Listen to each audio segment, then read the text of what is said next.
Hello everyone, welcome to the lecture series on Indian polity by Sairam Sampatrao Education, and this is presented to you by me, Lakshmi Saujanya. Before moving forward to the discussion of today, we have two new courses that were launched recently. So మనం TGPSC Group 1 కోసం అదే విధంగా Group 2 కోసం కొత్త courses launch చేయడం జరిగింది and ఇవి both Telugu and English మీడియంలో అవైలబుల్ గా ఉన్నాయి. And if I look at the course for TGPSC Group 1, దీని యొక్క హైలైట్స్ మనం చూసినట్లయితే 1000+ hours of comprehensive classes provide చేయడం జరుగుతుంది along with scientifically designed curriculum and pedagogy. And దీనిలో మనకు topic wise study material available గా ఉంటుంది, దాంతోపాటు test, and this will be really very helpful for your revision and rigorous practice. And దాంతో పాటుగా మనకి ఆన్సర్ రైటింగ్ కి సంబంధించి dedicated sessions will be provided focused on the science of answer writing and special emphasis on Telangana related subjects. So మనకు anniversary sale అనేది 1st May నుండి start అవుతుంది. So please do register now. And ఈ course వచ్చేసి మనకు 14,999 rupees. So please do register now for TGPSC Group 1 course. And we are also launching a new course for TGPSC Group 2. So ఇది కూడా మనకు both Telugu and English మీడియంలో available గా ఉంటుంది and దీనిలో కూడా మనకు 1000+ hours of comprehensive classes available గా ఉంటాయి, scientifically designed curriculum and pedagogy. And దీనిలో కూడా మనకు టాపిక్ వైజ్ స్టడీ మెటీరియల్ అదేవిధంగా టెస్ట్ కూడా అవైలబుల్ గా ఉంటాయి, so that it will be really very helpful for your revision and also rigorous practice. And Telangana related subjects కి సంబంధించి స్పెషల్ ఎంఫసిస్ ఉంటుంది. And anniversary sale starts from 1st of May and this course costs you 5,999 rupees only. So please do register now. So let's get started with our topic today, that is fundamental rights. So fundamental rights manam syllabus lo chusinattlaithe it's nature and scope, expanding horizons of fundamental rights, enforceability against the state and others, welfare state and distributive justice under the constitution. So here it is in the syllabus. So syllabus లో fundamental rights గురించి మనకి ఇంత clear గా ఇవ్వడం జరిగింది. So all these topics under the fundamental rights will be covered in these sessions. So let's get started with this fundamental rights. So here if we see, it comes under the part 3 of the constitution. So parts of the constitution are very important. I'm repeating it once again. So please do go through the parts of constitution. So ఏ part లో ఏ content ఉంది, అదేవిధంగా schedules of the constitution, schedule 1 యొక్క content ఏంటి, schedule 5 యొక్క content ఏముంది. So ఈ విధంగా parts and schedules of the constitution పైన మనకు స్టేట్మెంట్ బేస్డ్ క్వశ్చన్స్ కూడా అడిగే ఛాన్స్ అయితే ఉంది. ఆల్రెడీ వీటిపైన క్వశ్చన్స్ కూడా అడగడం జరిగింది. So please be careful with these parts and schedules of the constitution. Try to memorise these. And coming to fundamental rights, this comes under our part 3. Part 1 లో ఏముంది, మనకు యూనియన్ అండ్ టెరిటరీకి సంబంధించిన provisions ఉంటాయి. And what about part 2? Part 2 లో మనకు citizenship కి సంబంధించిన provisions ఉంటాయి. అండ్ పార్ట్ 3 దీనిలో మనకు ఆర్టికల్స్ 12 నుండి 35 వరకు ఫండమెంటల్ రైట్స్ మెన్షన్ చేయడం జరిగింది. అండ్ ఈ ఫండమెంటల్ రైట్స్ మనం ఎక్కడి నుండి తీసుకున్నాం? We are inspired from US Bill of Rights and this is referred to as the Magna Carta of India. So మనం చూసాం సోర్సెస్ ఆఫ్ ద కాన్స్టిట్యూషన్ లో భాగంగా మన కాన్స్టిట్యూయెంట్ అసెంబ్లీలో మన fathers of the constitution, so different countries, almost 60+ countries యొక్క constitutions ని refer చేసి వారి యొక్క మేజర్ ప్రొవిజన్స్ ఏవైతే ఉన్నాయో వాటిని తీసుకొని దానిలో మనం ఇండియనైజ్ చేసి మన ఇండియన్ సొసైటీ అండ్ కల్చర్ కి సంబంధించి ఏ విధంగా అయితే వాటిని అడాప్ట్ చేసుకోవాలో ఆ విధంగా అడాప్ట్ చేసుకొని ఆ ప్రొవిజన్స్ ని మనం అడాప్ట్ చేసుకోవడం జరిగింది. సో ఆ విధంగా ఫండమెంటల్ రైట్స్ అనేవి మనం యుఎస్ఏకి సంబంధించిన బిల్ ఆఫ్ రైట్స్ నుండి తీసుకున్నాం. And this is rightly described as Magna Carta of India. So what is this Magna Carta? So Magna Carta అంటే ఇది యాక్చువల్గా 1215 ఇయర్లో king John of England issue చేసిన ఒక charter of rights. So that is the first written document relating to fundamental rights of citizens. So citizens యొక్క ప్రాథమిక హక్కులు ఏవైతే ఉంటాయో వాటికి సంబంధించి ఇష్యూ చేసిన ఫస్ట్ రిటర్న్ డాక్యుమెంట్ ఈ charter of rights. So that is what is the Magna Carta in 1215. So king John of England దాన్ని ఇష్యూ చేయడం జరిగింది under the pressure from the barons. So ఆ విధంగా ఇది మ్యాగ్నా కార్టా ఆఫ్ ఇండియాగా చెప్పబడింది, our fundamental rights. And our fundamental rights are more elaborate than those in any other constitution. So మనం USA యొక్క బిల్ ఆఫ్ రైట్స్ నుండి inspire అయ్యి ఈ విధంగా ఫండమెంటల్ రైట్స్ అనే ప్రొవిజన్ ని మన కాన్స్టిట్యూషన్ లో ఇంక్లూడ్ చేయడం జరిగింది. బట్ ఈవెన్ యుఎస్ఏ యొక్క కాన్స్టిట్యూషన్ లో కూడా ఇంత ఎలాబరేట్ గా ఫండమెంటల్ రైట్స్ అనేవి ప్రొవైడ్ చేయలేదు, right. So in any other constitution of the world, so మనం వరల్డ్ లో ఉన్న ఏ కాన్స్టిట్యూషన్ తీసుకున్నా కూడా ఇంత ఎలాబరేట్ గా ఫండమెంటల్ రైట్స్ అనేవి ఏ కాన్స్టిట్యూషన్ లో కూడా మెన్షన్ చేయలేదు. That is found only in Indian constitution. So what is the objective of this? So ఎందుకు ఇంత ఎలాబరేట్ ఫండమెంటల్ రైట్స్ అనేవి మనం ప్రొవైడ్ చేయడం జరిగింది? So it is aimed at ensuring equality and dignity, preventing authoritarian rule and establishing government of laws, not of men. So ఈ fundamental rights అంటే ప్రాథమిక హక్కులు ఏవైతే ఉన్నాయో ఇవి అందరికీ, సిటిజన్స్ అందరికీ కూడా, టు ఆల్ ద పర్సన్స్, ఎటువంటి డిస్క్రిమినేషన్ లేకుండా కాన్స్టిట్యూషన్ వీటిని ప్రొవైడ్ చేయడం జరుగుతుంది, రైట్. సో ఆ విధంగా we are upholding the dignity of the individuals and also the equality to every one and also for the unity of the nation, right. So what does this statement mean? Establishing government of laws, not of men. That means legislature ఎటువంటి arbitrary laws అనేవి చేయకుండా fundamental rights ఒక limitation గా ఉంటాయి, right. So that is why it establishes government of laws, not of men. So ఎవరు కూడా arbitrary laws చేయకుండా, and also it operates as a limitation on the tyranny of the executive and arbitrary laws of legislature. And the fundamental rights, by the name itself we can understand they are fundamental or they are very much needed for us, right. So these are the fundamental rights. So manaki in total any fundamental rights unnai which are very essential for us? We have 6 fundamental rights. So మన constitution ప్రకారం మనకి ప్రస్తుతం 6 fundamental rights ఉన్నాయి. So ఈ each and every fundamental right ఏముంది, దాని యొక్క content ఏముంది, వాటిలో ఏ విధమైన ప్రొవిజన్స్ మనకి ప్రొవైడ్ చేయడం జరిగింది, సో ఇవన్నీ మనం అప్కమింగ్ సెషన్స్ లో డిస్కస్ చేయబోతున్నాం. So for now remember this, we have right to equality from articles 14 to 18, then right to freedom from articles 19 to 22, right against exploitation articles 23 and 24, right to freedom of religion articles 25 to 28, cultural and educational rights articles 29 and 30, and right to constitutional remedies article 32. So ఈ విధంగా మనకు ప్రస్తుతం 6 fundamental rights ఉన్నాయి, right. So ఈ fundamental rights యొక్క names like right to equality, right to freedom, so ఇవి అదేవిధంగా వాటి యొక్క ఆర్టికల్స్ కూడా మనకు ఇంపార్టెంట్ ఎగ్జామినేషన్ పాయింట్ ఆఫ్ వ్యూలో, అండ్ మోర్ ఓవర్ వాటిలో ఉన్న ప్రొవిజన్స్ ఇంకా కూడా ఇంపార్టెంట్, దాని మీద కూడా మనకు చాలా సార్లు క్వశ్చన్స్ అడగడం జరిగింది, right. So will discuss in detail. So clear గా మనం ప్రతి ఒక్క ప్రొవిజన్ ని, ఏ ఆర్టికల్లో మన కాన్స్టిట్యూషన్ ద్వారా ఏ ప్రొవిజన్ ఇవ్వడం జరిగింది, సో ఇవన్నీ మనం డిస్కస్ చేయడం జరుగుతుంది. Because this is a very very important chapter. So fundamental rights ఇవి. సో మన సిటిజన్స్ లేదా ప్రతి ఇండివిజువల్ యొక్క ఆల్ రౌండ్ డెవలప్మెంట్ కి చాలా చాలా ఎసెన్షియల్ ఈ ఫండమెంటల్ రైట్స్.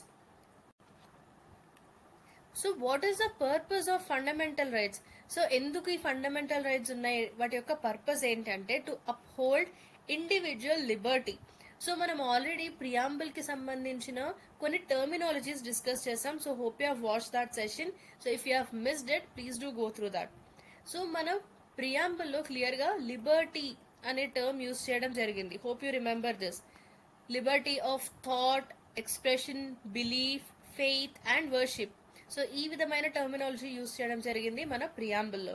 సో ఆ సెషన్ లో మనం చూసాం what preamble is and what these terms mean, right, like Liberty and all, equality, fraternity, justice. So ప్రతి ఇండివిజువల్ కి కూడా ఆ లిబర్టీ అనేది ప్రొవైడ్ చేయడం జరుగుతుంది బై ద కాన్స్టిట్యూషన్. సో ఈ ఇండివిజువల్ లిబర్టీని అప్హోల్డ్ చేయడం కోసం ఫండమెంటల్ రైట్స్ అనేవి మనకి ప్రొవైడ్ చేయడం జరుగుతుంది, right. And also to promote political democracy. So political democracy అనే ఐడియల్ ని ప్రమోట్ చేయడానికి కూడా ఈ విధమైన ఫండమెంటల్ రైట్స్ అనేవి తీసుకురావడం జరిగింది. To act as limitations on executive and legislative tyranny. So executive కానీ లెజిస్లేచర్ కానీ ఏ విధమైన ఆర్బిట్రరీ లాస్ చేయకుండా దానిపైన ఒక లిమిటేషన్ గా పనిచేస్తాయి fundamental rights. And also they are justiciable and enforceable. So what does this mean? Fundamental rights కనుక ఎవరైనా వైలేట్ చేసినట్లయితే దాన్ని మనం కోర్ట్స్ లో ఎన్ఫోర్స్ చేయొచ్చు. They are justiciable or enforceable in the courts, right? So this is the purpose of fundamental rights. So ఎందుకు మనకు fundamental rights అనేవి ప్రొవైడ్ చేయడం జరుగుతుంది, కాన్స్టిట్యూషన్ లో వీటిని ఎందుకు ఇంక్లూడ్ చేయడం జరిగిందంటే, so these are the things that you have to remember. So if we see, originally we were guaranteed 7 rights. So మనకు స్టేట్మెంట్ బేస్డ్ క్వశ్చన్ లో you have to be very careful. Constitution originally guaranteed 7 fundamental rights, and right now we have 6 fundamental rights. So మనకు ఆ statement లో originally guaranteed by the constitution అని అంటే 7 fundamental rights అనేది correct option అవుతుంది. And at present మనకి ఎన్ని fundamental rights ఉన్నాయి అంటే 6 ఫండమెంటల్ రైట్స్. సో అలా మనకు జస్ట్ ఒక వర్డ్ డిఫరెన్స్ తో ఎంటైర్ క్వశ్చన్ యొక్క మీనింగ్ చేంజ్ అవుతుంది. So don't be in a hurry, right? So clear గా క్వశ్చన్ అనేది మొత్తం చదివిన తర్వాతే ఆన్సర్ పెట్టాలి, otherwise you'll mark a wrong answer. There is a high probability of that, right? So please be very careful with such statements, right? So originally we were guaranteed 7 rights. So ఇప్పుడు ఎందుకు మనకి 6 rights ఉన్నాయంటే ఒక right అనేది మనకు delete చేయడం జరిగింది from the list of fundamental rights, that is right to property. So we'll look at these list of fundamental rights. So first, right to equality from 14 to 18. So article numbers చాలా important, try to remember these. And right to freedom, articles 19 to 22. So 14 యొక్క content ఏముంది, 17th article యొక్క content ఏముంది, right? ఈ విధంగా మనకు questions కూడా అడగడం జరుగుతుంది. So be very careful and match the following type of questions కూడా అడగడం జరుగుతుంది ఆర్టికల్స్ అండ్ వాటి యొక్క కంటెంట్ కి సంబంధించి. Then right against exploitation 23 and 24, freedom of religion 25 to 28, cultural and educational rights 29 to 30, and right to constitutional remedies article 32.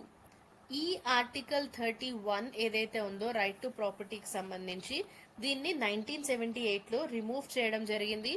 And దీనికోసం ఒక constitutional amendment చేశారు. So do you remember what that constitutional amendment is? We have already discuss this. That is 44th constitutional amendment act of 1978. So ఈ particular amendment act ద్వారా article 31 అంటే right to ప్రాపర్టీని fundamental rights యొక్క list నుండి remove చేయడం జరిగింది. So దాని తర్వాత దీన్ని ఏం చేశారు, ఇక్కడ నుండి రిమూవ్ చేసిన తర్వాత ఫండమెంటల్ రైట్స్ యొక్క లిస్ట్ నుండి it was made a legal right. Fundamental right గా ఉన్న రైట్ టు ప్రాపర్టీని ఆ లిస్ట్ నుండి రిమూవ్ చేసి లీగల్ రైట్ చేశారు. So that is under article 300A, right? And ఇదే పార్ట్ లో ఉంది. పార్ట్ 3 నుండి రిమూవ్ చేసి దీన్ని పార్ట్ 12 లో ఇంట్రడ్యూస్ చేయడం జరిగింది. సో అందు గురించి మనకు రైట్ నౌ 6 ఫండమెంటల్ రైట్స్ మాత్రమే ఉన్నాయి. 7th ఫండమెంటల్ రైట్ అనేది right to property under article 31. దీన్ని 44th constitutional amendment act of 1978 ద్వారా ఫండమెంటల్ రైట్స్ యొక్క లిస్ట్ నుండి రిమూవ్ చేసి లీగల్ రైట్ గా చేయడం జరిగింది under article 300A, which is under part 12 of the constitution. So hope you are clear with the basics of fundamental rights, right? So అసలు మనకు original constitution లో ఎన్ని ఫండమెంటల్ రైట్స్ ఉన్నాయి, రైట్? అండ్ రైట్ నౌ మనకి ఎన్ని fundamental rights ఉన్నాయి. So this is what you have to remember. As we have discussed, 44th Amendment Act of 1978 ద్వారా ఈ రైట్ టు ప్రాపర్టీని ఫండమెంటల్ రైట్స్ లిస్ట్ నుండి రిమూవ్ చేశారు. So now only 6 rights remain. Now let's have a look at the key features of fundamental rights. Available to citizens and non-citizens, and some are for citizens only. So ఇంతకు ముందు మనం citizenship chapter ఏదైతే discuss చేయడం జరిగిందో, so ఏ part of the constitution లో ఉన్నాయి మనకు సిటిజన్షిప్ యొక్క provisions? They are mentioned under part 2 of the constitution, right? Remember so part 2లో మనకు సిటిజన్షిప్ యొక్క ప్రొవిజన్స్ ఉంటాయి. సో ఆ ప్రొవిజన్స్ డిస్కస్ చేసినప్పుడు we have also discuss one more point that ఈ సిటిజన్షిప్ కి సంబంధించి కొన్ని ప్రొవిజన్స్ ఏవైతే ఉన్నాయో అవి వాటిలో కొన్ని సిటిజన్స్ కి మాత్రమే అవైలబుల్ గా ఉంటాయి, రైట్. సో మనం చూసాం division into citizens and aliens, right. And again within aliens we have seen friendly aliens and enemy aliens. So friendly aliens అంటే ఏవైతే కంట్రీస్ తో ఇండియాకి good relations or friendly relations ఉంటాయో ఆ కంట్రీ యొక్క నేషనల్స్ ఫ్రెండ్లీ ఏలియన్స్ అవుతారు. అదేవిధంగా ఏదైతే కంట్రీతో ఇండియా వార్ లో ఉంటుందో, the country with which India is at war, the nationals of that particular country they become enemy aliens. So citizens కి మాత్రమే కొన్ని ప్రొవిజన్స్ ఉంటాయి అండ్ సిటిజన్స్ అండ్ ఏలియన్స్ కి కూడా కలిపి కొన్ని ప్రొవిజన్స్ ఉంటాయి, రైట్. సో సిటిజన్స్ కి మాత్రమే వర్తించే ఆర్టికల్స్ ఏంటి? Hope you remember this. I've given you a list of these articles. If you have missed that session, please do go back and watch that session on citizenship, right. So try to watch all the sessions in a chronological order. So citizens కి మాత్రమే వర్తించే articles ఏంటంటే article 15, 16, article 19, 29 and 30. So ఈ rights కేవలం citizens కి మాత్రమే provide చేయబడే fundamental rights, right. So article 15 యొక్క కంటెంట్ ఏం చెప్పుకున్నాం మనం? Prohibition of discrimination like only religion, race, caste, gender, place of birth. So ఈ రీజన్స్ తో డిస్క్రిమినేషన్ చేయడం అనేది ప్రొహిబిట్ చేయడం జరిగింది. అండ్ ఆర్టికల్ 16 ప్రకారం పబ్లిక్ ఎంప్లాయ్మెంట్ లో equal opportunities, that is equality of opportunities in matters of public employment. And then article 19, so దీనిలో భాగంగా మనకు we have 6 rights like freedom of speech, freedom of expression, assembly, association. So ఇవన్నీ మనకు provide చేయడం జరుగుతుంది. We have 6 rights under this. And then article 29, protection of language, script, culture of minorities. This is provided under article 29. And article 30 లో మనకు minorities educational institutions ని establish చేయడానికి అదేవిధంగా administer చేయడానికి సంబంధించిన రైట్స్ ప్రొవైడ్ చేయడం జరిగింది. So this is briefly the content of these articles which are provided only to citizens. But మనం aliens కూడా తీసుకున్నట్లయితే except this enemy aliens, friendly aliens వచ్చి మనకు article 14 అవైలబుల్ గా ఉంటుంది, equality before law and equal protection of laws. అదేవిధంగా మనకి article 20 conviction of offences కి సంబంధించిన protection and article 21 protection of life and personal liberty. అదేవిధంగా article 21A that is right to elementary education. Then we have 22 right against arrest and detention in some cases, and 23 like human beings and force traffic in human beings and forced labor ki sambandhinchina prohibition.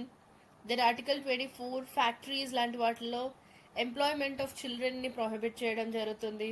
Then article 25 is freedom of conscience and free profession practice of their religion. Then we have article 26 వారి యొక్క religious affairs ని manage చేసుకునే freedom. And article 27 promotion of any religion కి సంబంధించి taxes payment నుండి freedom. And then we have article 28 like freedom from attending religious instruction or worship in any educational institution. So కొన్ని educational institutions లో religious instructions అనేవి ఇవ్వడం జరుగుతుంది. So వాటిని attend అవ్వడం నుంచి ఫ్రీడమ్ ప్రొవైడ్ చేస్తున్నారు under article 28. So these are provided for friendly aliens, right. So ఈ ఆర్టికల్స్ అన్ని కూడా both citizens as well as aliens లేదా ఫారినర్స్ కి కూడా ఇవి వర్తించే articles except enemy aliens, right. So remember these articles. దీనిపైన మనకి చాలా సార్లు క్వశ్చన్స్ అడగడం జరిగింది. That is the reason why I'm clearly mentioning these articles and their content, right. So please try to remember these articles. So ఏ articles మనకు only citizens కి మాత్రమే వర్తించే ఆర్టికల్స్ అండ్ ఏ ఆర్టికల్స్ మనకు both citizens and aliens or foreigners కి సంబంధించిన articles అని, right. So try to remember this. Then fundamental rights are not absolute. They are subject to reasonable restrictions. So మనకి fundamental rights provide చేస్తున్నారు అంటే ఇవి absolute కాదు. దీనిపైన కూడా కొన్ని రీజనబుల్ రెస్ట్రిక్షన్స్ ఉంటాయి, రైట్. సో ఏ విధమైన రెస్ట్రిక్షన్స్ ఉంటాయి అనేది కోర్ట్స్ డిసైడ్ చేయడం జరుగుతుంది, రైట్. సో దానివల్ల ఏంటంటే మనకు it will strike a balance between the rights of individual and those of society as a whole. So ఇండివిజువల్కి ఎటువంటి రైట్స్ ఉన్నాయి, సొసైటీ మొత్తానికి ఎటువంటి రైట్స్ ఉన్నాయి అనే దాన్ని బ్యాలెన్స్ చేయడం జరుగుతుంది through this reasonable restrictions, right. So individual Liberty అదేవిధంగా సోషల్ కంట్రోల్కి మధ్య ఒక బ్యాలెన్స్ మెయింటైన్ చేయడం జరుగుతుంది. And they can be suspended during emergency except articles 20, 21 after 44th amendment, right. అంటే నేషనల్ ఎమర్జెన్సీ ఎప్పుడైతే ఆపరేషన్లో ఉంటుందో ఆ టైంలో ఈ ఆర్టికల్ 20, 21 తప్ప except these other fundamental rights can be suspended. Other fundamental rights ని సస్పెండ్ చేయొచ్చు, రైట్. అండ్ ఏదైతే మనకి ఆర్టికల్ 19లో 6 రైట్స్ అనేవి గ్యారంటీ చేయడం జరుగుతుందో వాటిని ఎప్పుడు ఆటోమేటిక్ గా సస్పెండ్ చేస్తారంటే if this emergency it is declared on grounds of war or external aggression, right. So war కానీ ఎక్స్టర్నల్ అగ్రెషన్ కానీ ఉన్నప్పుడు ఆర్టికల్ 19 ద్వారా ప్రొవైడ్ చేయబడిన 6 రైట్స్ ఏవైతే ఉంటాయో అవి ఆటోమేటిక్ గా సస్పెండ్ అవుతాయి, right. But not on the ground of armed rebellion. అంటే ఎక్స్టర్నల్ ఎమర్జెన్సీ ఉన్నప్పుడు మాత్రమే ఆర్టికల్ 19 ప్రొవైడ్ చేసే 6 రైట్స్ ఆటోమేటిక్ గా సస్పెండ్ అవుతాయి. అండ్ ఇంటర్నల్ ఎమర్జెన్సీ అంటే ఆర్మ్డ్ రెబీలియన్ వంటి రీజన్ వలన ఇంటర్నల్ ఎమర్జెన్సీ డిక్లేర్ చేసినప్పుడు ఇవి ఆటోమేటిక్ గా సస్పెండ్ అవ్వవు, right. Remember this. Then enforced by the courts through articles 32 and 226. So ఈ article 32 right to constitutional remedies, so దీని ద్వారా మనం సుప్రీం కోర్టుకు వెళ్ళొచ్చు. అండ్ 226 ఆర్టికల్ ద్వారా హైకోర్ట్స్ కి వెళ్ళొచ్చు. So these are enforced by the court. అంటే ఫండమెంటల్ రైట్స్ గనుక వైలేట్ చేయబడినట్లయితే దాన్ని ఎన్ఫోర్స్ చేయడానికి మనం కోర్టుకి వెళ్ళొచ్చు. These are justiciable. Then some of the fundamental rights are positive and others are negative in character. So మనం క్లియర్ గా ఫండమెంటల్ రైట్స్ అన్ని డిస్కస్ చేసిన తర్వాత then you'll get a clear idea on all these features, right. So for example మనం article 32 యొక్క content అనేది discuss చేయబోతున్నాం later. So then you'll understand how it can be enforced in the courts. So ఒకవేళ fundamental right కనుక మనకు violate అయినట్లయితే ఏ విధంగా మనం కోర్టుని అప్రోచ్ అవ్వచ్చు, దానికి సంబంధించి ఏ విధమైన రిట్స్ అనేవి ప్రొవైడ్ చేయడం జరిగింది. So will discuss that all under article 32. And అదేవిధంగా once we discuss all the provisions you'll get an idea which of the fundamental rights are positive and which are negative. So fundamental rights అన్నిటి character కూడా ఒకలాగా ఉండదు. కొన్ని fundamental rights positive గా ఉంటాయి and కొన్ని fundamental rights negative గా ఉంటాయి, రైట్. సో నెగటివ్ గా అంటే ఏమవుతుందంటే లైక్ స్టేట్ యొక్క అథారిటీ పైన కొన్ని లిమిటేషన్స్ ప్లేస్ చేయడం జరుగుతుంది, రైట్. అండ్ పాజిటివ్ అంటే కొంతమంది పర్సన్స్ కి కొన్ని ప్రివిలేజెస్ అనేవి ప్రొవైడ్ చేయడం జరుగుతుంది, that is considered as positive. And state యొక్క అథారిటీ పైన లిమిటేషన్స్ ని ప్లేస్ చేయడమే having a negative character, right. So hope you are clear with it. And these fundamental rights they can be curtailed or repealed only by a constitutional amendment. So ఈ fundamental rights ఏవైతే ఉన్నాయో వీటిని repeal చేయడానికి లేదా curtail చేయడానికి only constitutional amendment ద్వారా మాత్రమే మనం చేయగలం. So the major example is మనం ఆల్రెడీ చూసాం ఆర్టికల్ 31. సో ఈ ఆర్టికల్ 31 ని రిమూవ్ చేశారు ఫండమెంటల్ రైట్స్ యొక్క లిస్ట్ నుండి. సో దానికోసం ఏం చేసాం మనం 44th constitutional amendment act of 1978 ని ఎనాక్ట్ చేయడం జరిగింది. అంటే ఫండమెంటల్ రైట్స్ ని ఈ విధంగా రిపీల్ చేయాలంటే కాన్స్టిట్యూషనల్ అమెండ్మెంట్ అనేది చేయడం కంపల్సరీ. సో దీనికోసం మనం 44th కాన్స్టిట్యూషనల్ అమెండ్మెంట్ యాక్ట్ 1978 చేసాం. So that was enacted. So this is one example of this. Then restrictions possible for military, paramilitary during martial law. So what is the content of this article 33? So brief గా article 33 యొక్క content చూసినట్లయితే so parliament has the power like for example కొన్ని particular situations లో ఈ fundamental rights అనేవి arm forces, paramilitary forces, police forces, అదేవిధంగా intelligence agencies, so వారికి ఈ ఫండమెంటల్ రైట్స్ యొక్క అప్లికేషన్ ఏదైతే ఉంటుందో దాన్ని రెస్ట్రిక్ట్ చేయడం జరుగుతుంది by the parliament. So that is basically the content of Article 33. Then coming to Article 34, and martial law ఏదైనా ఏరియాలో అప్లికబుల్ గా ఉన్నప్పుడు ఈ ఫండమెంటల్ రైట్స్ యొక్క అప్లికేషన్ అనేది రెస్ట్రిక్ట్ చేయొచ్చు, రైట్. సో మార్షల్ లా అంటే ఏంటంటే, to be simple, it is military rule. So ఆ మిలిటరీ రూల్ లేదా మార్షల్ లా ఏదైనా ఏరియాలో ఎన్ఫోర్స్ చేసినప్పుడు ఆ ఏరియాలో ఫండమెంటల్ రైట్స్ యొక్క అప్లికేషన్ అనేది రెస్ట్రిక్ట్ చేయొచ్చు, రైట్. అండ్ దీన్ని మనం it is not equal to national emergency. So national emergency is different and martial law is different. So later when we discuss these provisions you'll get a clarity on this. So for now remember, ఈ martial law ఏదైతే ఉందో అది national emergency ఒకటి కాదు, both are different. And some of the fundamental rights are self-executory while others need parliamentary legislation. అంటే parliament ఒక law చేయాల్సి ఉంటుంది to enforce them or to give effect to them, but some of them are just self executory. So these are the key features of fundamental rights. So hope you are clear with this features of fundamental rights. So let's move forward.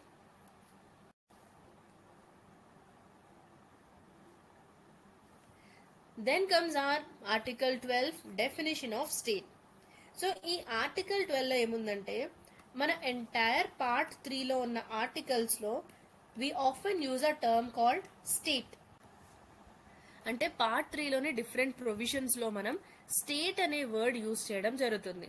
So ఈ state అనే word యొక్క definition ఏంటి, ఏమేమి include అయ్యాయి దీనిలో, let's have a look at it. So it includes union government and state governments, both executive and legislature.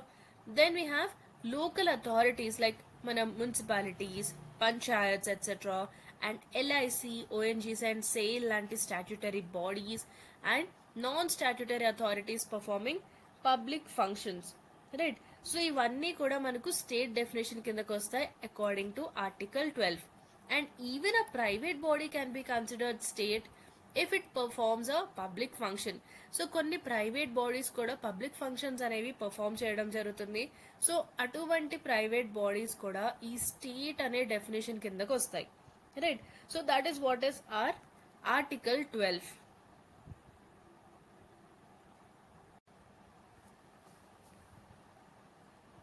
So we have to remember all these agencies which come under definition of state. So వీటిలో ఏదైనా కూడా fundamental rights ని violate చేసినట్లయితే మనం direct గా దాన్ని enforce చేయడం కోసం కోర్ట్స్ కి వెళ్ళొచ్చు. Then coming to next article, that is article 13. So will look at all the articles under the fundamental rights. ఒక్కొక్క ఆర్టికల్ ని మనం క్లియర్ గా డిస్కస్ చేయడం జరుగుతుంది. So we have discussed articles in total we have 12 to 35. Fundamental rights కి సంబంధించి మనకు part 3 లో ఏమేమి ఆర్టికల్స్ ఉన్నాయి, ఆర్టికల్ 12 నుండి 35 వరకు ఉన్నాయి. So we have scene article 12 definition of state గురించి దీనిలో ఇవ్వడం జరిగింది అండ్ దానిలో ఏమేమి వస్తాయో మనం చూసాం. Then comes article 13, laws inconsistent with fundamental rights. So this says that all the laws that are inconsistent with or in derogation of any of the fundamental rights, they are void. ఏదైనా provisions ఏదైనా laws గనుక fundamental rights కి inconsistent గా ఉన్నట్లయితే they are void.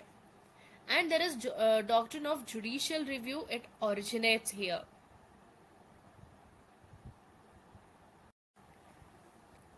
అంటే ఏదైనా law fundamental rights ని violate చేసినట్లయితే we can go to the courts, right. And also there is a power of judicial review.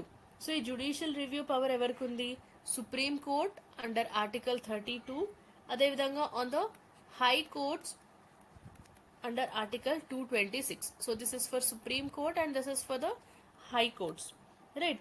So దీని ద్వారా ఏంటంటే ఏదైనా లా ఫండమెంటల్ రైట్ ని వైలేట్ చేసినట్లయితే ఆ లా అన్కాన్స్టిట్యూషనల్ అండ్ ఇన్వాలిడ్ అని డిక్లేర్ చేసే పవర్ ఉంటుంది as per this doctrine of judicial review. So judicial review యొక్క డాక్ట్రిన్ ఏంటనేది మన అప్కమింగ్ సెషన్స్ లో క్లియర్ గా డిస్కస్ చేయడం జరుగుతుంది. So for now remember this. Then it covers legislations, ordinances, by laws, notifications, rules, customs or usage with the force of law. So ఇవన్నీ కూడా మనకు దీనిలో కవర్ అవడం జరుగుతుంది. And there is very important case which is a landmark judgment, that is Keshwananda Bharati case of 1973. So according to this, amendments violating basic structure including the fundamental rights, they can be struck down. So ఈ కేశవానంద భారతి కేసులో ఏంటంటే మనకు basic structure అనే పదాన్ని తీసుకురావడం జరిగింది.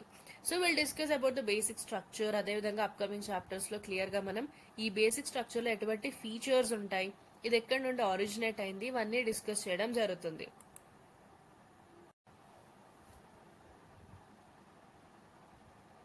So యాక్చువల్గా article 13 provide చేసింది ఏంటంటే ఏదైనా కాన్స్టిట్యూషనల్ అమెండ్మెంట్ మనం చేసినట్లయితే ఆ కాన్స్టిట్యూషనల్ అమెండ్మెంట్ యాక్ట్ అనేది లా కాదు, it is not a law.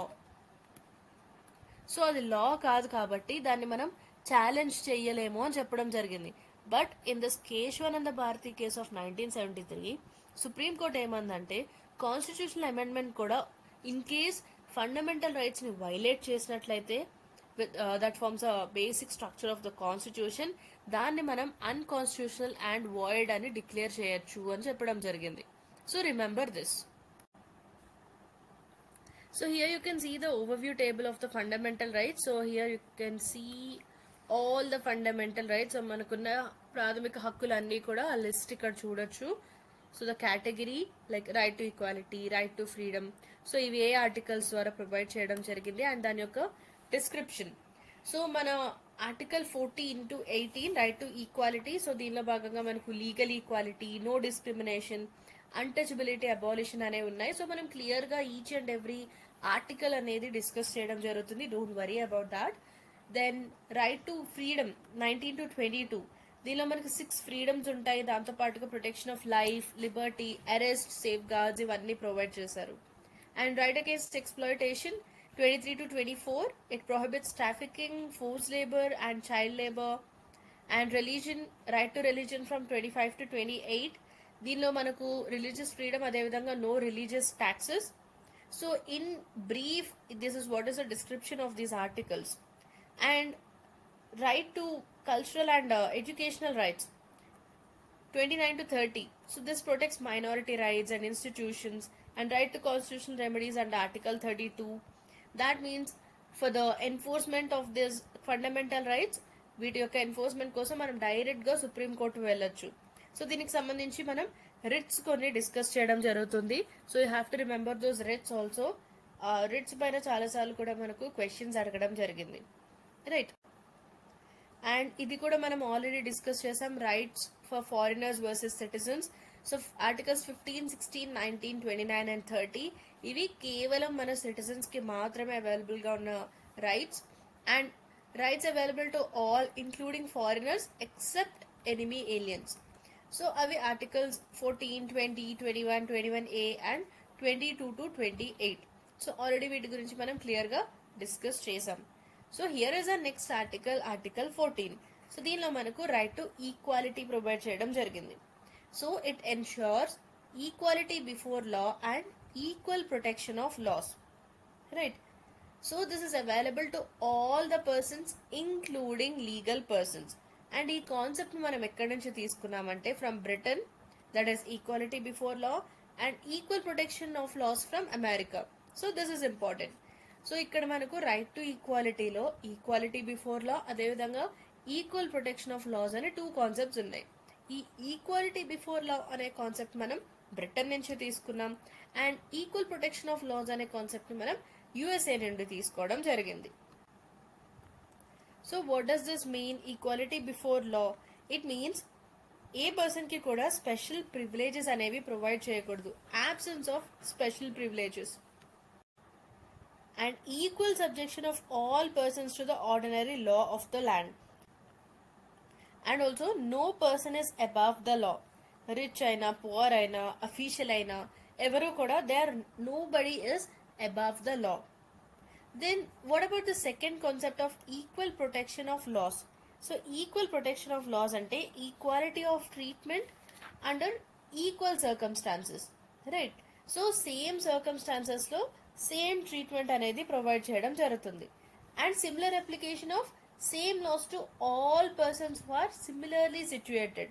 So ఒక పర్టికులర్ సిచ్యుయేషన్లో అందరికీ కూడా ఒకే రకమైన లాస్ అనేవి అప్లై అవుతాయి. Same laws will be applied.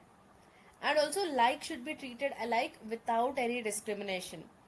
So దాని ద్వారా మనకి ఏం తెలుస్తుందంటే, ఫస్ట్ ఇది మనకి ఒక negative concept and second concept is positive concept. So hope you are clear with this. Then Supreme Court said treating equals unequally or unequals equally, it violates Article 14. Right? So equal గా treat చేయాల్సిన persons ని unequal గా treat చేసిన, unequal గా treat చేయాల్సిన persons ని equal గా treat చేసినా కూడా అది ఆర్టికల్ 14 ని వైలేట్ చేసినట్లు అవుతుంది అని సుప్రీం కోర్ట్ చెప్పడం జరిగింది. And it allows reasonable classification, not a class legislation. So supreme court ఈ విధంగా రీజనబుల్ క్లాసిఫికేషన్ ని కూడా అలౌ చేయడం జరిగింది. Now let's look at an important concept that is rule of law. So rule of లా పైన కూడా మనకి చాలాసార్లు ప్రీవియస్ ఇయర్స్ లో క్వశ్చన్స్ అడగడం జరిగింది. Let's have look at this Dicey's concept. దీనిలో మనకు 3 ఎలిమెంట్స్ ఉంటాయి, రైట్? సో ఈ ఈక్వాలిటీ బిఫోర్ లా అనే ఎలిమెంట్ ఏదైతే ఉందో, it's an element of the concept rule of law. And ఈ ఏవి డైసీ అనే పర్సన్ ఒక బ్రిటిష్ జూరిస్ట్. అతని కాన్సెప్ట్ లో 3 ఎలిమెంట్స్ లేదా 3 ఆస్పెక్ట్స్ ఉన్నాయి. ఫస్ట్ ఎలిమెంట్ ఏంటంటే absence of arbitrary power. That means no person can be punished except for a breach of law. So breach of law కి తప్ప ఏ పర్సన్ ని మనం పనిష్ చేయడానికి వీల్లేదు. Then equality before law, right? That means equal subjection of all the citizens to the ordinary law of the land, right? So ఎటువంటి discrimination చూపించకుండా అందరికీ కూడా all the citizens they are to be subjected to the ordinary law of the land. Then primacy of individual rights, right? That means individual rights ki priority ఇవ్వడం జరుగుతుంది. ఇండియాలో మనకు ఈ 2 provisions follow అవడం జరుగుతుంది, not the third one. Because ఇండియాలో మనకు constitution అనే source of rights but not individual rights, right? And here if we see there are some exceptions to this article 14. So let's have a look at it. President and governors, they enjoy legal immunities as per Article 361. So ee article numbers important, try to remember this, right? So presidents and governors ki sambandhinchi they are not answerable to any court for the performance of their duties in office. So president లేదా governor office లో ఉన్నప్పుడు ఏవైతే perform చేయడం జరుగుతుందో, their duties and powers ఏదైతే use చేయడం జరుగుతుందో వాటికి సంబంధించి they are not answerable to any court. So ఈ విధంగా కొన్ని ఎక్సెప్షన్స్ ఉన్నాయి. And media reporting of parliament or assembly proceedings, వీటిని కూడా ప్రొటెక్ట్ చేయడం జరుగుతుంది అండర్ ఆర్టికల్ 361A. సో ఈ ఆర్టికల్ ద్వారా ఏంటంటే పార్లమెంట్ యొక్క ప్రొసీడింగ్స్ అదేవిధంగా అసెంబ్లీ ప్రొసీడింగ్స్ ని మీడియా రిపోర్టింగ్ నుండి ప్రొటెక్ట్ చేయడం జరుగుతుంది. And MPs and MLAs they are immune from court proceedings and this is according to article 105 and article 194. So ఈ ఆర్టికల్స్ ప్రకారం member of parliaments and member of legislative assemblies they are immune from court proceedings. So వీరికి కూడా court proceedings నుండి immunity అనేది ఉంటుంది. Then article 31C laws for implementing directive principles of state policy under article 39BC they override article 14. అంటే article 14 ని violate చేస్తున్నాయి అనే reason తో వీటిని మనం కోర్ట్స్ లో ఛాలెంజ్ చేయలేం, right? So that is what is an exception. Article 14 కి ఆర్టికల్ 31C ఒక ఎక్సెప్షన్ గా ఉంటుంది. So it cannot be challenge on the ground that it is violating this article 14. So అందుకని సుప్రీం కోర్ట్ ఏమన్నదంటే where article 31C comes in, article 14 goes out, right? So article 31C enter అయిందంటే article 14 అక్కడ నుండి వెళ్ళిపోతుంది, right? That means article 14 ని violate చేసినప్పటికీ కూడా article 31C ప్రకారం ఇది వైలేట్ చేస్తున్నాయని చెప్పి మనం కోర్ట్స్ లో ఛాలెంజ్ చేయలేం. It is an exception to article 14. Then foreign sovereigns, ambassadors, diplomats వారికి కూడా ఈ civil proceedings and criminal proceedings నుండి ఇమ్యూనిటీ అనేది ఉంటుంది. Then UNO, united nations organisation and దాని యొక్క ఏజెన్సీస్ కి కూడా డిప్లొమాటిక్ ఇమ్యూనిటీ ఉంటుంది. That is about Article 14. So hope you are clear with the provisions of Article 14. So మనకి in total 12 to 35 articles ఉన్నాయి. 12 చూసాం, 13 and 14. Now let's move forward to the Article 15, prohibition of discrimination. So state ఎప్పుడు కూడా only religion, race, caste, gender, place of birth వీటిని మాత్రమే చూపించి citizens కి against గా డిస్క్రిమినేట్ చేయకూడదు అనేది ఆర్టికల్ 15 యొక్క కంటెంట్, రైట్. సో డిస్క్రిమినేషన్ అంటే ఏంటంటే అడ్వర్స్ ఆర్ అన్ఫేవరబుల్ డిస్టింక్షన్.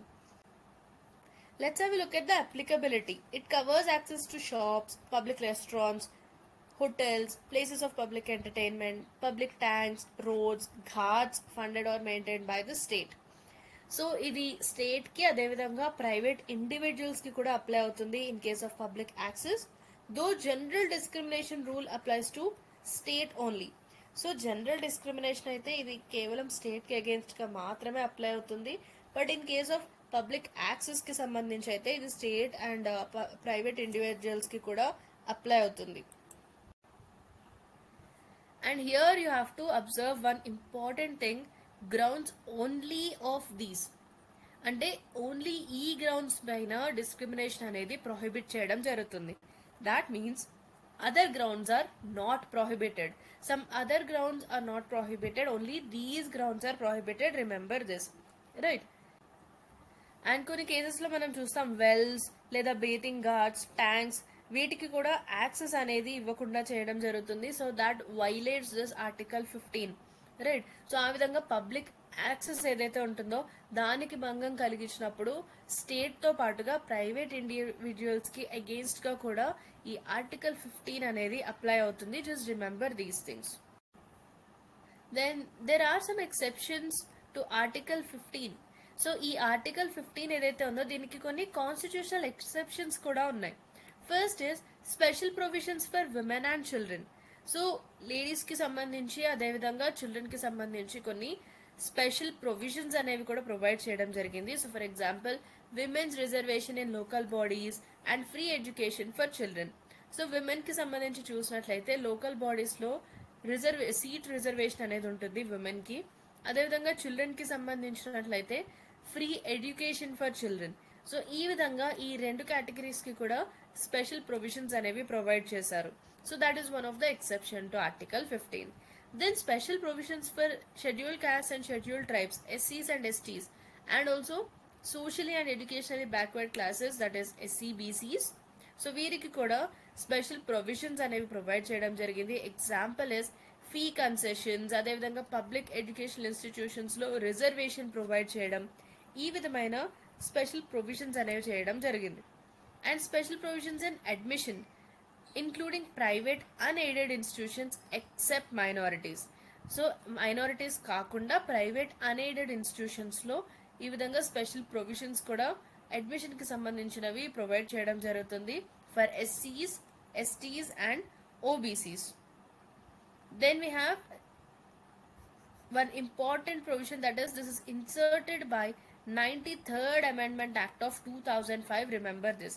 ఈ స్పెషల్ ప్రొవిజన్ ని 2005 లో తీసుకొచ్చిన 93rd అమెండ్మెంట్ ద్వారా ఇన్సర్ట్ చేయడం జరిగింది. And reservation for economically weaker sections. So this is inserted by 103rd Amendment Act of 2019. 2019 లో తీసుకొచ్చిన 103rd కాన్స్టిట్యూషనల్ అమెండ్మెంట్ యాక్ట్ ద్వారా ఈ ఈడబ్ల్యూఎస్ రిజర్వేషన్ అనేది ఇంట్రొడ్యూస్ చేశారు, right. So according to this up to 10% reservation is provided excluding the existing SC, ST and OBC Kotas. So ప్రస్తుతం మనకి ఏదైతే SC, ST, ఓబీసీకి సంబంధించిన రిజర్వేషన్ కోటా ఉందో అది కాకుండా 10% రిజర్వేషన్ అనేది ఈడబ్ల్యూఎస్ ఎకనామికలీ వీకర్ సెక్షన్స్ కి రిజర్వేషన్ గా ప్రొవైడ్ చేయడం జరుగుతుంది.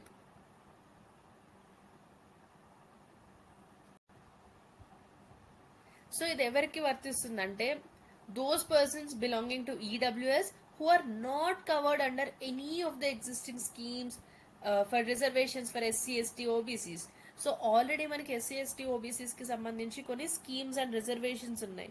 సో వాటిలో దేనిలోనూ లేని ఈడబ్ల్యూఎస్ కి చెందిన పర్సన్స్ ఎవరైతే ఉంటారో ఆ పర్సన్స్ కి ఈ రిజర్వేషన్ అనేది అప్లికబుల్ గా ఉంటుంది, right. So you have to remember these constitutional exceptions under article 15.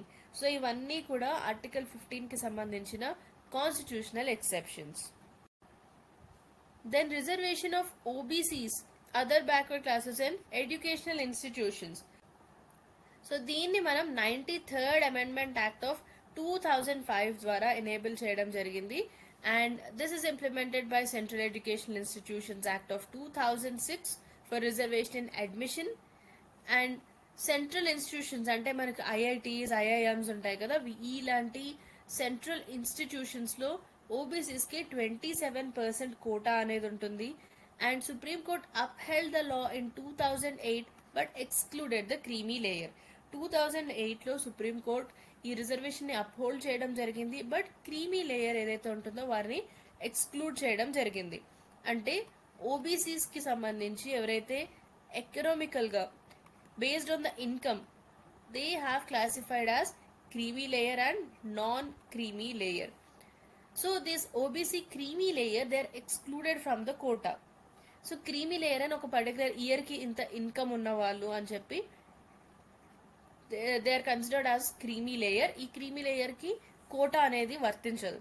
Like holders of constitutional post, president, supreme court judge, high court judges, UPSC members, SPSC members అంటే మన state public service commission members, union public service commission members.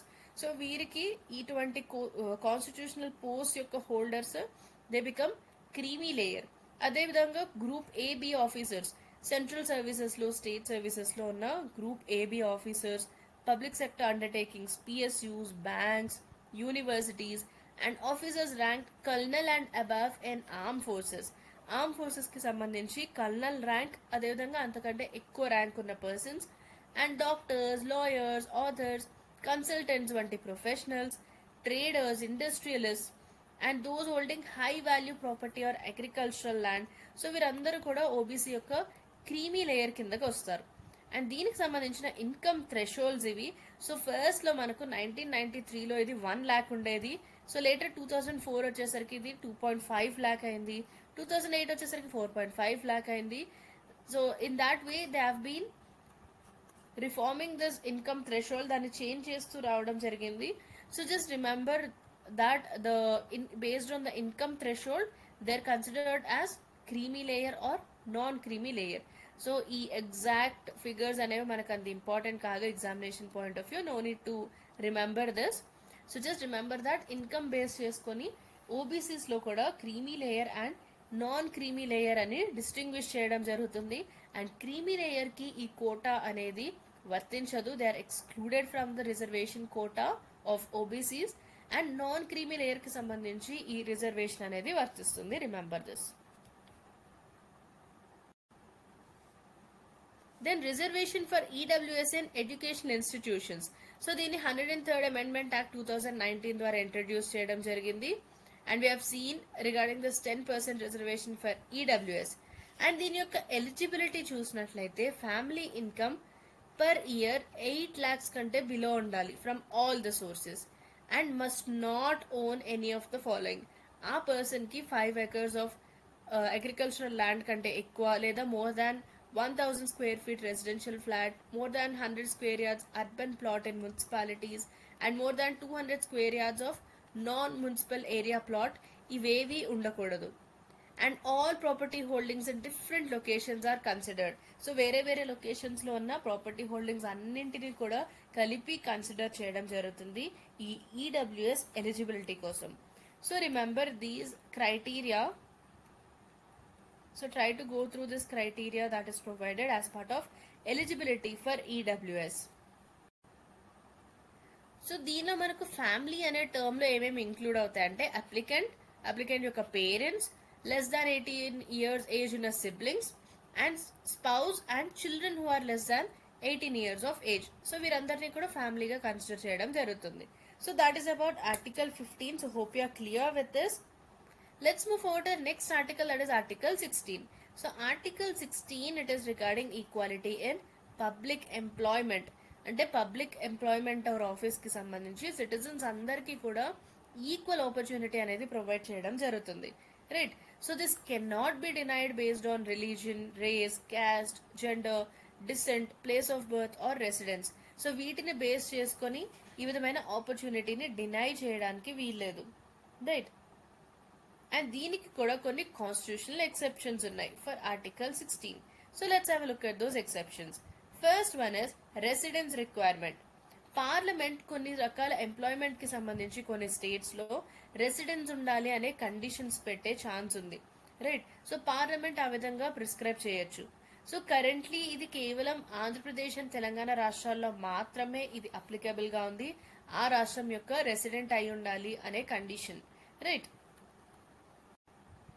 Then reservation for backward classes. If not adequately represented, states can reserve the post.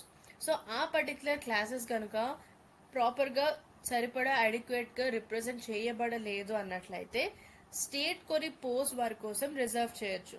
And అదేవిధంగా religious or denominational appointments.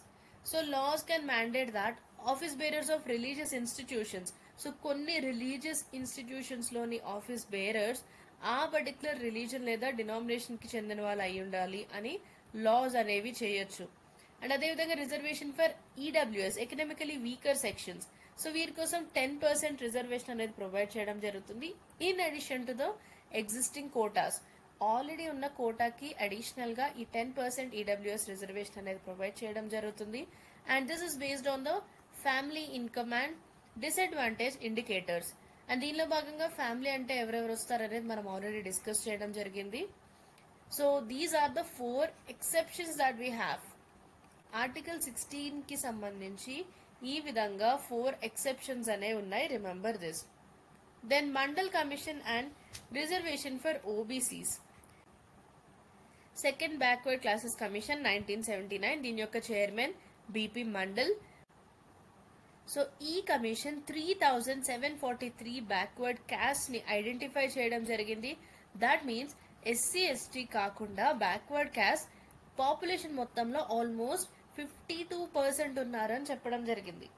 And దీని వల్ల అదేం recommendations ఇచ్చిందంటే ఈ particular commission 27% reservation in government jobs for OBCs.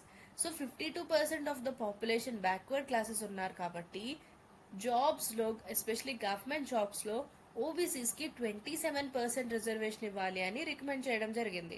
So దానివల్ల ఏమవుతుంది, total reservation SC ST అదేవిధంగా OBCs కి సంబంధించి టోటల్ రిజర్వేషన్ 50% కి రీచ్ అవుతుంది అని చెప్పడం జరిగింది. Then the developments are in 1990 VP Singh government announced 27% OBC reservation, and in 1991 Narasimha Rao government got proposed economic criteria within OBCs. So OBCs లో కూడా ఎకనామిక్ క్రైటీరియా అనేది ప్రపోజ్ చేయడం జరిగింది, like based on income. OBCs కి సంబంధించి మనం చూసాం like creamy layer అదేవిధంగా నాన్ క్రీమీ లేయర్, ఈ విధంగా ఎకనామిక్ క్రైటీరియా కూడా మెన్షన్ చేయడం జరిగింది. And 10% reservation for poor among the upper caste. Upper caste లో ఉండే పువర్ పీపుల్ కోసం 10% రిజర్వేషన్ ప్రొవైడ్ చేయాలి అని ఈ గవర్నమెంట్ ప్రపోజ్ చేయడం జరిగింది, but this was later rejected. Then we have a very important case that is Indira Sawhney case. దీనిపైన కూడా చాలాసార్లు మనకు ప్రీవియస్ ఇయర్ క్వశ్చన్స్ అడగడం జరిగింది. This is also called Mandal case of 1992, remember the year. So ఈ కేసులో సుప్రీం కోర్ట్ ఆర్టికల్ 16(4) ని examine చేయడం జరిగింది, రైట్. సో దీని ద్వారా ఏంటంటే ఈ రిజర్వేషన్ ప్రొవైడ్ చేయడం జరిగింది for the backward classes. So దీన్ని సుప్రీం కోర్ట్ ఎగ్జామిన్ చేసింది. ఎగ్జామిన్ చేసిన తర్వాత it has rejected this 10% additional reservation. Narasimha Rao government ఏదైతే 10% రిజర్వేషన్ ప్రపోజ్ చేయడం జరిగిందో సో దాన్ని రిజెక్ట్ చేసింది for other economically backward sections of the society. So that means it has made some conditions. So Supreme Court ఈ 27% OBC reservation అనేది uphold చేసింది, but కొన్ని conditions పెట్టింది. ఏంటంటే క్రీమీ లేయర్ ఎక్స్క్లూషన్. సో ఓబీసీస్లోనే క్రీమీ లేయర్ ఎవరైతే ఉంటారో విత్ మోర్ ఇన్కమ్ వారిని ఈ రిజర్వేషన్ బెనిఫిట్స్ నుండి ఎక్స్క్లూడ్ చేయాలి. Then no reservation in promotions. కేవలం ఇనీషియల్ అపాయింట్మెంట్స్ కి సంబంధించి మాత్రమే రిజర్వేషన్ అనేది వర్తిస్తుంది, అండ్ ప్రమోషన్స్ కి సంబంధించి రిజర్వేషన్స్ ఉండవు.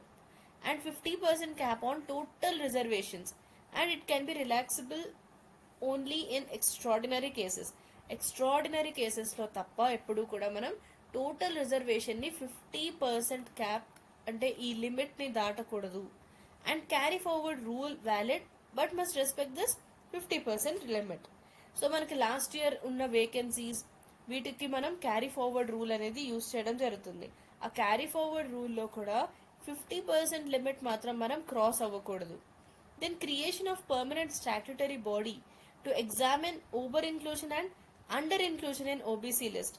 సో ఈ ఓబీసీ లిస్ట్కి సంబంధించి ఓవర్ ఇన్క్లూషన్ ఇష్యూస్ ఉన్నాయి, అదేవిధంగా అండర్ ఇన్క్లూషన్ ఇష్యూస్ ఉన్నాయి. ఓవర్ ఇన్క్లూషన్ అంటే ఇంక్లూడ్ చేయాల్సిన దానికంటే ఎక్కువ క్యాస్ట్ని ఇంక్లూడ్ చేయడం, and under inclusion which are to be included but they are not included. So ఈ విధమైన ఇష్యూస్ అన్ని కూడా సాల్వ్ చేయడానికి ఒక పర్మనెంట్ స్టాట్యుటరీ బాడీని క్రియేట్ చేయాల్సి ఉంటుంది. So this is about our Indira Sawhney case. So దీని తర్వాత మనకి again we have some committees like we have Ramnandan committee, right. So ఓబీసీస్లో క్రీమీ లేయర్ని ఐడెంటిఫై చేయడం కోసం ఈ కమిటీని అపాయింట్ చేయడం జరిగింది. అండ్ ఈ కమిటీ 1993లో రిపోర్ట్ ఇవ్వడం జరిగింది. And then we have the national commission for backward classes. దీన్ని 1993లో పార్లమెంట్ ఒక యాక్ట్ ద్వారా ఎస్టాబ్లిష్ చేసింది, రైట్. సో అది ఎందుకంటే ఈ under inclusion, over inclusion issues and బీసీస్కి సంబంధించిన జాబ్ రిజర్వేషన్ ఇష్యూస్ ఇవన్నీ కూడా సాల్వ్ చేయడం కోసం ఎన్సీబీసీని క్రియేట్ చేశారు. అండ్ 2018లో 102nd కాన్స్టిట్యూషనల్ అమెండ్మెంట్ యాక్ట్ చేయడం జరిగింది. దీని ద్వారా it was conferred constitutional status. And దీనికోసం కాన్స్టిట్యూషన్లో ఒక కొత్త ఆర్టికల్ని కూడా యాడ్ చేశారు, that is article 338B. So remember these basic details. Here comes our national commission for backward classes. So దీన్ని 1993లో కాన్స్టిట్యూట్ చేయడం జరిగింది as a statutory body. After this Indira Sahni judgment. So Indira Sahni judgment తర్వాత 1993లో పార్లమెంట్ ఒక యాక్ట్ ద్వారా దీన్ని ఎనాక్ట్ చేయడం జరిగింది, NCBC. So it was constituted by a act of the parliament. Then 102nd constitutional amendment act 2018 దీనికి కాన్స్టిట్యూషనల్ స్టేటస్ ప్రొవైడ్ చేయడం జరిగింది. And also we have seen that they have inserted article 338B. So దీని యొక్క main task ఏంటంటే inclusion or exclusion of communities in OBC list. OBC లిస్ట్కి సంబంధించి include చేయాల్సిన persons or communities and exclude చేయాల్సిన communities వాటిపైన అడ్వైస్ చేయడం and safe guarding social education and economic interest. So this is the objective of NCBC. Then we have justice Rohini commission of 2017. So ఇదేంటంటే ఓబీసీస్కి సంబంధించిన sub కేటగరైజేషన్కి ఒక కమిషన్ని establish చేయడం జరిగింది for equitable distribution of reservation benefits. And దీని యొక్క mandate చూసినట్లయితే identify the dominant and marginalised groups with in the central OBC list. So central OBC list ఏదైతే ఉందో దానిలో మనకు ఏ విధమైన డామినెంట్ గ్రూప్స్ ఉన్నాయి, అదేవిధంగా ఏ విధమైన మార్జినలైజ్డ్ గ్రూప్స్ ఉన్నాయి, వీటిని ఐడెంటిఫై చేయడం and suggest scientific methodology for rational sub categorisation. So OBCs యొక్క సబ్ కేటగరైజేషన్ అనే ఇష్యూని ఎగ్జామిన్ చేయడానికి ఈ కమిషన్ అపాయింట్ చేయడం జరిగింది 2017లో.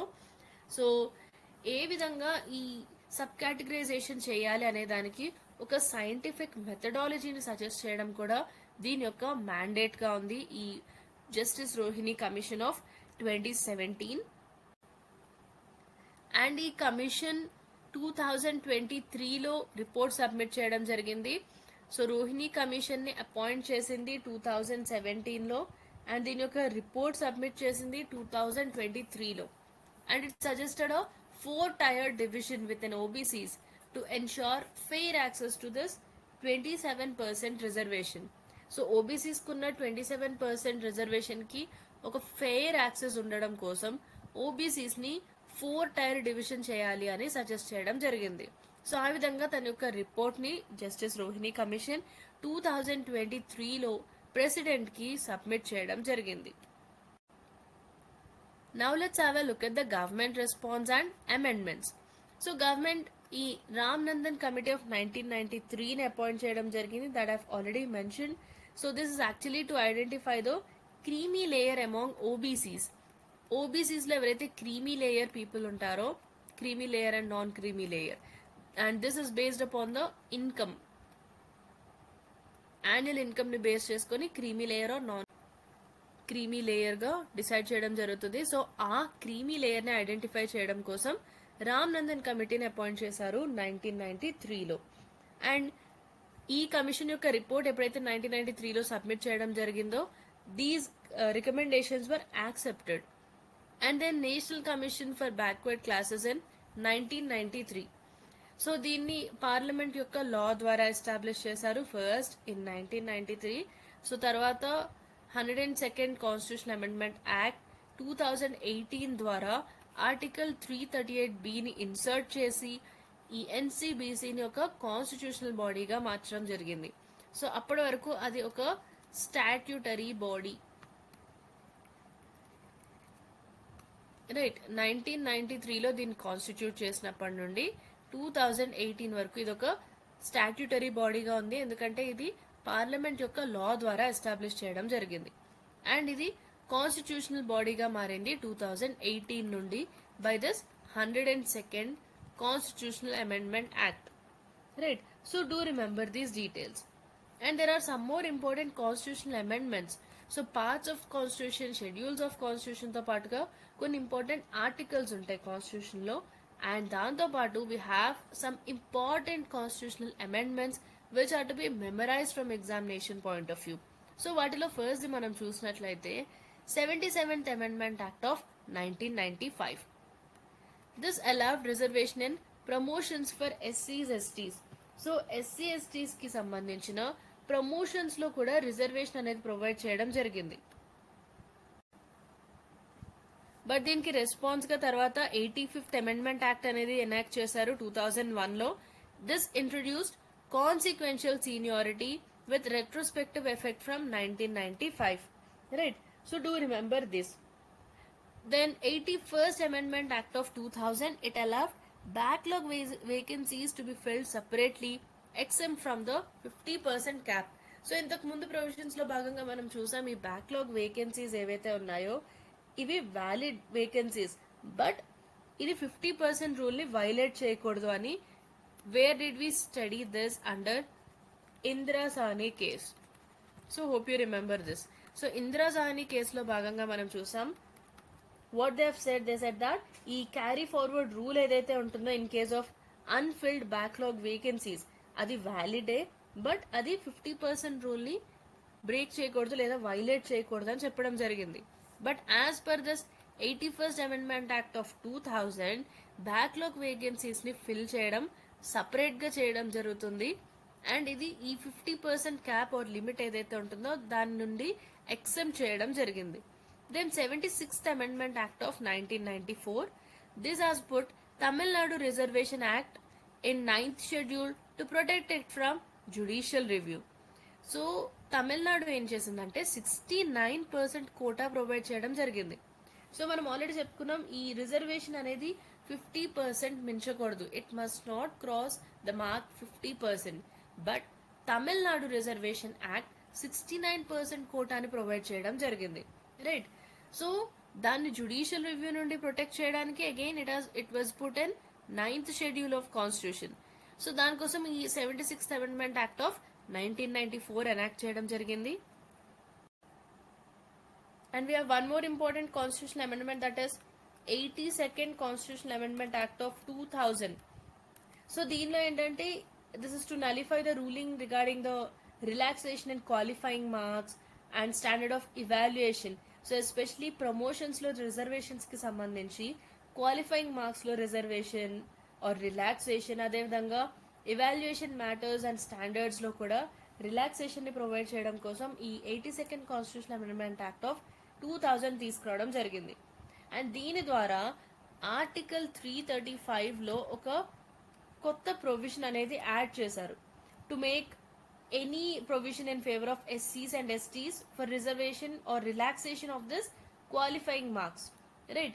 And the standard of evaluation ni lower చేయడం కోసం especially for reservation in promotions ఈ విధమైన చేంజెస్ తీసుకురావడం జరిగింది. So till now we have discussed articles 12 to 15. So we'll discuss the remaining articles in the next session. So stay tuned for the next session. And thank you so much for watching this session. Bye bye.